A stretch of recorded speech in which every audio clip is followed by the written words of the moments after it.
Hunda Bunda Leo! What's up, everyone? Welcome to another episode of the Strength Classroom.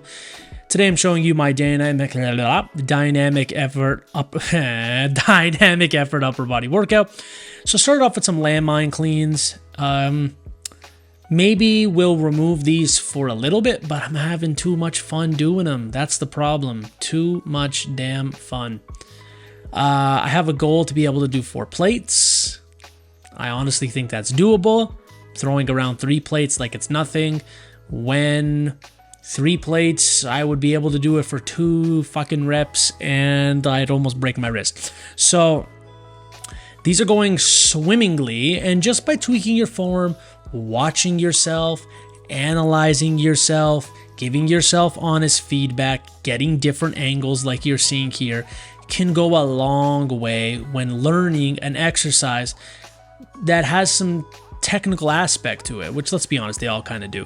But anything with fast velocity like this, you have to make sure you're doing everything a lot better. Now, I've noticed I can do a little bit more. I don't want to say triple extension, but I can explode from my feet a lot more. I'm kind of just doing like a pull without utilizing my calves and ankles at all. So maybe that'll work. Next time I do the exercise, I'll see if that helps me get some more explosiveness. Now, here's something you're going to see a lot more, and I will make a separate video. I'm starting to not believe in doing super light speed work, just for the fact that people argue rate of force development, but all exercises are going to help you develop force, because you're going to need to put the appropriate amount of force into the bar. Just because something is moving slow doesn't mean you're trying to move it slow. You're actually trying to move it as fast as possible. If you take a heavy weight and move it very slow, you're most likely going to miss that very heavy weight. So I did 9 sets of 3, 165 pounds on the bar, and then 90 pounds of chain, I think, or 75. I honestly can't remember. I'll have to check my log. But then I'll expand upon that in a different video, so stay tuned for that. Then I'm doing something called bulldozer sets that I stumbled across from Steve Shaw, Ben the Barman, on Instagram. And he's an OG in the YouTube fitness game. He's someone I've respected for a really long time. If you want pure bodybuilding advice, but that it's practical and no bells and whistles, he's probably the one to go to. So a bulldozer set, I'll explain it just in case you've never seen it on his channel, but please do go to his channel and type in bulldozer, and he'll have a great explanation. Where you take an exercise, you have a target amount of reps that you want to hit in 5 sets. So it's a form of rest pause. So I have no clue how much this dumbbell weighed. I forgot to weigh it after. I think it's 82 pounds. So you take 5 mini breaks. So you're going to have 30-second rest, 30-second rest, 45-second rest, 45-second rest. And hopefully you hit your prescribed amount of reps. Here I was going for 20 reps with the 1-arm overhead press, which is a variation I'm very weak with, probably too weak with. And it's just, I can't figure out what to do. But I did as the workout went on. Ironically, I found some cues that help with this exercise when I was doing my left arm, and I got the shittiest angle and you can't even see my chin. So I had to completely remove it from the workout vlog. But that's all it is. It's 5 mini sets and you treat it as 1 set. You get the amount of reps that you're going for, in this case 20. And it's basically 1 total set. Then the next week, I'm either going to increase the weight of the dumbbell or increase the total reps, just like you would normal sets, except it's much easier to progress on due to the fact that you're only doing 1 set. So total reps is what we're going for here, not like volume PRs, because sometimes volume PRs can be unsustainable. And I'm going to talk about that in a video as well, volume versus one or two all-out focus sets.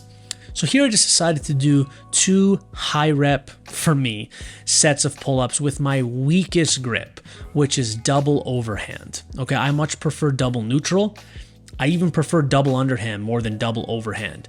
But these are really smooth. I'm really feeling my lats work. Like I said, I'm getting some cues that work for me mentally.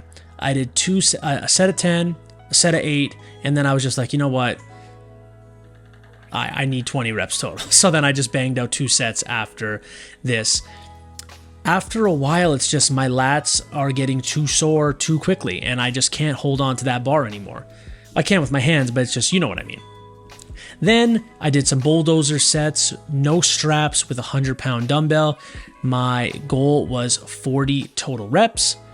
You could see the lats. The lats are just, they're latting right there. Whoo, look how juicy. So I did 25-ish reps on the first one. I got to learn how to count because there's been too many times where I've done 1 or 2, few more reps after I watch back the video. And sometimes it's hard to count in the moment just because you're so focused on retracting, pulling, squeezing, all that shit that you just have to go and then see what you have after. Because if you're so focused on counting, you might not be putting 100% effort into your reps and sets. So this was 3 sets when I hit my goal.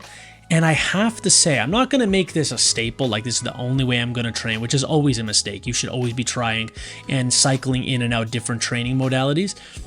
But I will say I did enjoy doing this one rest pause style set for the rows, because I'm someone that's kind of conditioned myself into thinking you need to do like a bunch of sets of rowing movements and back movements. But I will say, just those 2 sets of pull-ups and this 1 set of rows broken down into rest pause, I felt like my back was worked. The landmine cleans did play a role into that, but I felt like my back was thoroughly worked. And what's great is I can feel a lot of progress can be made on both of those exercises. So I've decided for this next little while that my dynamic effort sets are going to be, or my dynamic effort assistance days for both upper and lower are going to be things that have like intensity behind them, like this where it's rest pause, or even like giant sets to challenge myself to rest less.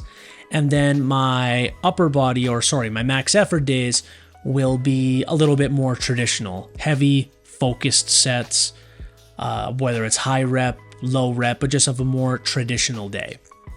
And we'll see how that strategy works. So far in the first week, I liked it a lot. We'll just see how it goes from there. At the end of the day, it doesn't matter what you're doing. Are you putting effort into what you're doing? That's it. It all comes down to effort and intensity. And then I bounced back and forth between tricep extensions and kettlebell overhead loo raises, whatever you want to call them. I did 4 sets of each just to finish off, get an extra pump, get the beach muscles going, all that good shit. So if you like this workout, drop a comment, you know what I mean? Keep sharing the support. I appreciate each and every one of you. And there's the breakdown. And as always, have yourself a great day, ladies and gentlemen.